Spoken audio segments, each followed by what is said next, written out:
দর্শক, ভিডিওটা টান দিবেন না, সবাই দেখে যান। আল্লাহ চাইলে কি না পারে। আল্লাহর খেলা শুরু হয়ে গেছে।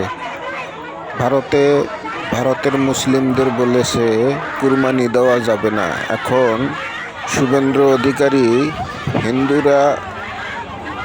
হিন্দু মহিলা যত আছে সব থানা ঘেরাও করেছে, হাতে আমদা হাতে নিয়ে। ভারতের যত হিন্দু আছে সবগুলো রামদা হাতে নিয়ে থানার সামনে অবস্থিত।